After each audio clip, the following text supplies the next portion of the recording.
नमस्कार दोस्तों, exam job alert channel पर आप सभी का स्वागत है। सबसे पहले अगर आप इस चैनल पर नए हो तो कृपया करके चैनल सब्सक्राइब करके बेल आइकन प्रेस करके ऑल नोटिफिकेशन जरूर ऑन कर लीजिए ताकि आपको सबसे पहले अपडेट्स मिल सके। आपके लिए बहुत बड़ी अपडेट लेके आए जी, कोई भी कैंडिडेट वीडियो स्किप ना करे क्योंकि वीडियो स्किप करते आपसे इन्फॉर्मेशन मिस होने वाली है। एचएसएससी की तरफ से बहुत बड़ी 8 बिग अपडेट्स हैं जी, पूरी की पूरी। और एचएसएससी का डाटा जारी पूरी, और एचएसएससी की तरफ से 50,000 नई भर्तियों का जो ऐलान हुआ है वो एक गुमराह करना भ्रम है या क्या है, पूरी की पूरी अपडेट शेयर करेंगे। कोई भी कैंडिडेट वीडियो स्किप ना करें क्योंकि वीडियो स्किप करते हैं इन्फॉर्मेशन मिस हो जाएगी। सब्सक्राइब जरूर कीजिएगा क्योंकि एक सब्सक्रिप्शन नंबर होता है जो कि यूट्यूबर को मोटिवेट एंड क्रेज का काम करता है। तो आपके लिए बहुत बड़ी अपडेट लेके आए जी। यहाँ पर देख सकते हो, मुख्यमंत्री असंध में लोहारू और गणौर में जन आशीर्वाद रैली को संबोधित किया है। और हुड्डा ने भर्ती रोको गैंग बना रखा है, चुनाव आयोग के पास जाकर भर्तियां रुकवा दी। ये मुख्यमंत्री नैब सिंह सैनी जी का कहना है। तो इन्होंने यही कहा भी देख सकते हो, मेरे असंध में महारा Haryana non stop Haryana Jan Ashirwad rally के दौरान मुख्यमंत्री नैब सिंह सैनी जी ने भूपेंद्र सिंह हुड्डा को खुला चैलेंज देते हुए कहा, हिम्मत है तो मेरे 10 सवालों के जवाब देकर दिखाओ। जवाब नहीं पता तो राहुल गांधी से पूछकर उत्तर दे दो। हुड्डा उत्तर नहीं दे सकते तो रणजीत सुरजेवाला ही सवालों का उत्तर दे दें, लेकिन कांग्रेस के पास मेरे सवालों के जवाब नहीं हैं। ये अपने 10 साल के कार्यकाल का हिसाब जनता को नहीं देंगे। नैब सिंह सैनी ने कहा कि भूपेंद्र सिंह हुड्डा ने अपने कार्यकाल में रजिस्टर या तो फाड़ दिए हैं या उन्हें तालाब में फेंक दिया। उन्हें डर है कि कहीं के उनके कारनामों के बारे में जनता को पता ना चल जाए। कि भी इन्होंने यही चैलेंज लगाया है, ये कह सकते हैं नैब सिंह सैनी जी ने यही कहा है भी हुड्डा भूपेंद्र सिंह हुड्डा जी ने हमारे जो हमने भर्तियां शुरू की थी उसमें भर्ती रोको गैंग बना कर बच्चों को बार बार भेजकर हाई कोर्ट में, तो वहाँ पर पंजाब हरियाणा हाई कोर्ट में जाकर वहाँ पर भर्तियां रोकवा दी हैं। तो ये खुला चैलेंज इन्होंने भूपेंद्र सिंह हुड्डा को दिया भी, अगर आप चाहते हो तो हमारे 10 सवालों का जवाब कांग्रेस सरकार दे। ठीक है, उसके बाद नेक्स्ट अपडेट है, यहाँ पर भी देख सकते हो ये एक और कटिंग है जी। हुड्डा के भर्ती रोको गैंग ने रुकवा दी भर्तियाँ, युवाओं की सबसे बड़ी विरोधी है कांग्रेस, ये मुख्यमंत्री नैब सिंह चौटाला जी ने कहा है। तो इन्होंने यही कहा भी हमारे 10 सवालों के जवाब दें। दलितों के घर जलाए गए, पलायन में के बारे में जवाब दे हुड्डा सरकार। और इन्होंने पूरी ये खुले चैलेंज कह सकते हैं, खुला चैलेंज दिया है।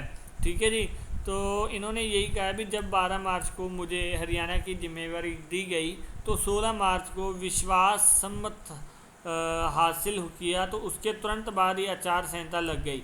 6 जून को आचार संहिता हटी और मैं आपको अपने छोटे से कार्यकाल का हिसाब दूंगा। मैं हरियाणा की जनता से कहना चाहता हूं कि कांग्रेस ने 10 सालों में क्या किया है और इसका कोई जवाब नहीं है कांग्रेस के पास। जब से 6 जून को आचार संहिता हटी तब से अब तक कई महत्वपूर्ण कार्य किए हैं। तो इन्होंने अन्य जगहों पर 100,000 किलोमीटर को मुफ्त यात्रा की सुविधा भी दी है, 50,000 नई भर्तियों की योजना भी शुरू की है और बिना पर्ची बिना खर्ची के युवाओं को नौकरियां दी हैं। और 9 जून को ओबीसी समाज की चौपालों के नवीनीकरण के लिए 118 करोड़ रुपए की राशि भी आवंटित की है इन्होंने। और 10 जून को हमने उन लोगों को प्लाट के कागज और कर्जा दिलवाए जिन्हें पूर्ववर्ती सरकार ने सिर्फ कागजों में प्लाट दिया था। हमने 17 जून को उन परिवारों को 2 किलोवाट के बिजली कनेक्शन का बकाया माफ़ कर दिया जिनकी आय 1,80,000 से कम है। और अब जितना यूनिट खर्च होगा उतना ही बिल आएगा। 18 जून को हमने निर्णय किया कि 1,80,000 से कम आय वाले परिवारों को के घरों पर 2 किलोवाट का सोलर पैनल लगवाया जाएगा, जिसमें से 60,000 रुपये केंद्र सरकार और 50,000 रुपये राज्य सरकार देगी, जिससे बिजली का बिल शून्य हो जाएगा। ये भूपेंद्र नैब सिंह सैनी जी ने कहा भी रैली में संबोधित करते हुए भी हमने जो कहा वो किया है। आपको ये तो पता ही है भी जो प्लाट बंटने थे वो बंटे नहीं थे बट कागजों में पेंडिंग में पड़ा था। तो इन्होंने आते ही ये तो क्लियर कर दिया भी प्लाट जिन जिनको मिलने थे वो मिल रहे हैं। अब जो नए हैं जिनकी 1,80,000 से कम उम्र है उनके भी फॉर्म आजकल में शुरू होने वाले हैं। ठीक है जी। तो ये इन्होंने पूरे के पूरे मकान दिलवाए हैं, गरीबों की सहायता बहुत की है। तो BPL कार्ड वगैरह बनवाए हैं, फैमिली ID से को अलग करने का मर्ज का ऑप्शन भी नैब सिंह सैनी जी ने ही ओपन करवाया है। ठीक है, यहाँ पर पूरी अपडेट देखते हैं जी भर्ती रोको गैंग के बारे में। गलियारे में हरियाणा सरकार की भर्तियों में से आजकल तो बातें बड़ी ज़ोर शोर से सुनी जा रही हैं। एक बात है कि बिन पर्ची बिन खर्ची, और दूसरी ओर भर्ती रोको गैंग। तत्कालीन मुख्यमंत्री मनोहर लाल ने दो बातें कही थी। उन्होंने पहले दिन से ही यह दावा करना शुरू कर दिया था कि उनकी सरकार में मेरिट पर नौकरी मिलेगी, बिना पर्ची बिना खर्ची मिलेगी। उन्होंने कांग्रेस पर आरोप लगाया था कि कांग्रेस सरकार के दौरान पर्ची और खर्ची पर भर्तियां होती थी, और तत्कालीन मुख्यमंत्री मनोहर लाल जी ने विधानसभा के भीतर यही बात दोहराई थी। उन्होंने लगभग 2 साल पहले भर्ती रोको गैंग शब्द बोलना शुरू कर दिया था। उन्होंने कांग्रेस पर भी आरोप लगाया था कि भर्ती रोको गैंग कांग्रेस नेता संचालित करते हैं। उन्होंने दलील दी थी कि भर्तियां रोकने के लिए कुछ लोगों को अदालत में भेज दिया जाता है और वहां से 4 शब्द STAY यानी स्टे लगवा दिया जाता है। इससे भर्तियां रुक जाती हैं। उनके दावों के उल्ट पूर्व मुख्यमंत्री भूपेंद्र सिंह हुड्डा ने विधानसभा के बाहर और भीतर बिना पर्ची बिना खर्ची के दावे को खोखला बताते हुए HPSC दफ्तर में करोड़ों रुपए पकड़े गए। HSSC चेयरमैन को निलंबित किया गया था। पैसे लेकर भर्ती कराने के नाम पर पैसे हड़पने से जुड़े मामले की FIR भी दर्ज हुई थी। तो कांग्रेस इन्होंने भूपेंद्र सिंह हुड्डा जी ने यही कहा, मनोहर लाल खट्टर जी ये कह रहे थे भी बिना पर्ची बिना खर्ची हो गए, बट HPSC में भर्ती में पैसे लेते पकड़े गए।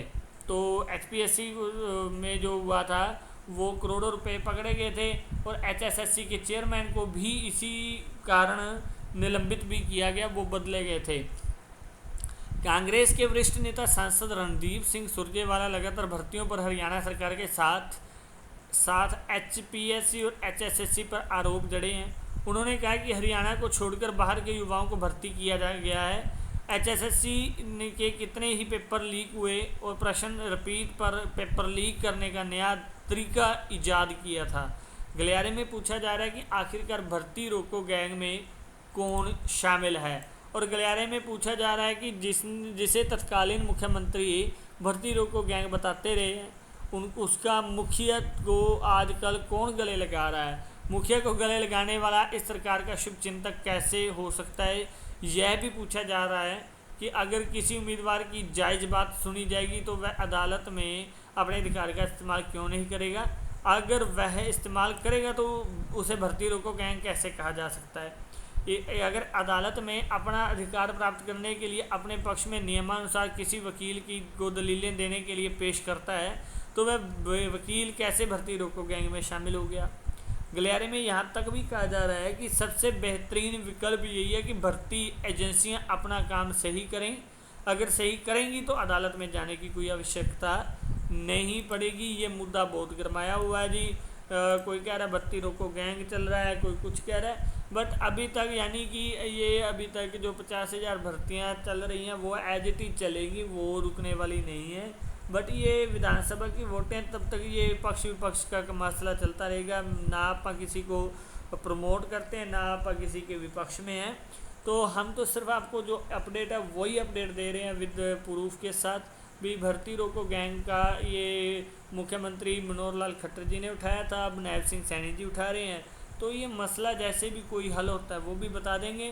तो फ़िलहाल क्या है, 50,000 की जो भर्तियाँ वो एज इट इज वो चल रही हैं।